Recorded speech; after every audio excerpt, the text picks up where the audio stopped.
Good afternoon, friends. How are you today?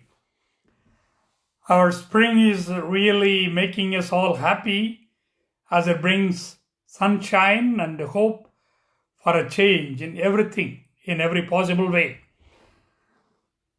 The topic I like to bring to your attention today is shame. Uh, it may sound odd, but in different parts of our life or different stages of our life, we all somehow go through this experience of being ashamed of something.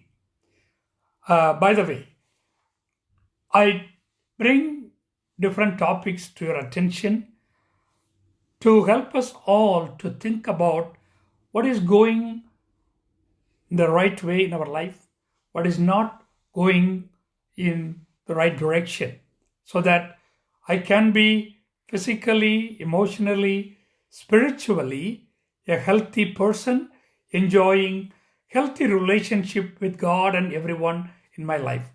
That is the main motive of my meditation and spiritual sharing every day. Good.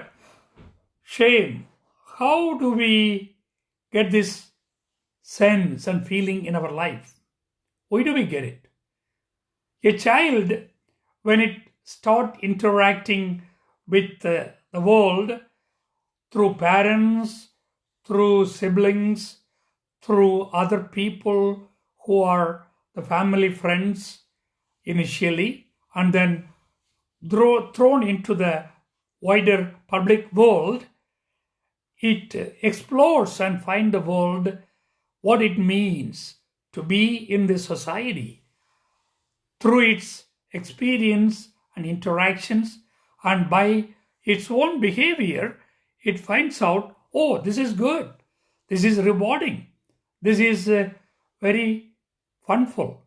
So all this experience come from its own behavior and interaction with people and the society. But every behavior, whether you are a child or an adult, has its own consequences. These consequences also eventually tell you and explain to you who you are. Who are you, the real self? And it leads also to a definition, or you define yourself, what is your true self. In that way, some of us come to conclude, oh, I am a good person, I am very bad, I am a loser, I am not worthy to be loved. We all come to different conclusions. You know why? Because we have a standard or an ideal to live up to. There is an objective standard for all our behaviors. For example, being truthful and honest is the objective I always want to live or up to. I want to live up to. If I lie constantly, I'm not living to the ideal of being honest with everything. Then I feel ashamed of myself. I have seen teenagers who complete 12th grade in India, where in the school grading system, whatever you score at the end of the 12th grade determines your future. Whether you want to go to medical college, engineering, or a proper professional training, they're all determined by that grade. Some of them who aimed high and then they don't get it, they go to the extent of committing suicide. Some of them, they walk away from the family. I don't want to face my parents. The child is so ashamed of herself or himself that wants not to meet anyone anymore from the family. This is the real shame. But shame is good in one sense. That is, we are ashamed of a good behavior that is spiritually good. It helps us to correct our behavior. But We cannot be ashamed of so many things for which we cannot do anything about.